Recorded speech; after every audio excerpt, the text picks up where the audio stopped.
अस्सलाम वालेकुम my YouTube family, कैसे हैं आप सब। उम्मीद करती हूँ आप सब बिल्कुल ठीक होंगे। अल्लाह पाक आप सबको अपने हिफ्ज़ अमान में रखे, आमीन। अब आपको ईद के दिन बिल्कुल भी परेशान होने की ज़रूरत नहीं कि मीठे में क्या बनाएं। बस जल्दी से किचन में जाएं और जल्दी से तैयार होने वाला ये मीठा बना लें।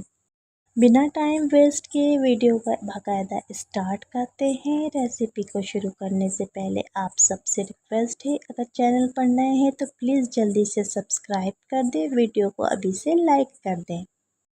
दूध दुलारी के लिए हमें जिन चीज़ों की ज़रूरत है वो आप देख लें। दूध हम 1 लीटर लेंगे, इसको अच्छी तरह से बॉयल कर लेंगे। जब दूध में बॉयल आ जाए तो उसके बाद हम 1/3 कप रंगीन सेवइयाँ ऐड कर देंगे। ये सेवइयाँ काफ़ी जल्दी से पक जाती हैं। उसके बाद चीनी आप लोग अपने टेस्ट के मुताबिक ऐड कर लें। वनीला कस्टर्ड हम 3 टेबल स्पून लेंगे और इसको हम 1/2 कप दूध के अंदर अच्छी तरह से डिज़ोल्व कर लेंगे। आज की एक बहुत ही बेहतरीन टिप आप लोगों के साथ शेयर करती चलूँ। कभी भी गर्म दूध के अंदर कस्टर्ड को डिज़ोल्व मत करें, क्योंकि इस तरह उसके अंदर लम्स पड़ जाते हैं। हमेशा दूध को गर्म करने के बाद रूम टेम्परेचर पर ठंडा करें, उसके बाद उसके अंदर कस्टर्ड को हल करें। इस तरह से बहुत ही अच्छा सा कस्टर्ड रेडी होगा। दूध में हमने हल किया हुआ कस्टर्ड डाल दिया। अब हम इसे गाढ़ा होने तक पकाएंगे। कस्टर्ड को हमने रूम टेम्परेचर पर ठंडा कर लिया। अब हम एक बॉल ले लेंगे, उसके अंदर कस्टर्ड डालेंगे।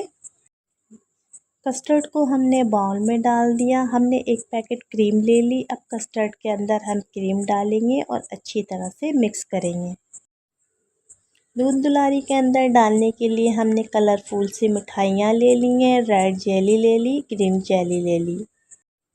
क्रीम ऐड करने के बाद हमने इसमें कंडेंस मिल्क ऐड कर दिया। इससे काफ़ी ज़्यादा मज़ा दोबाला हो जाएगा दूध दुलारी का। मैंने छोटी वाली रंग बिरंगी मिठाइयाँ ले ली थी। आप लोग चाहें तो छोटे वाले गुलाब जामुन भी ले सकते हैं।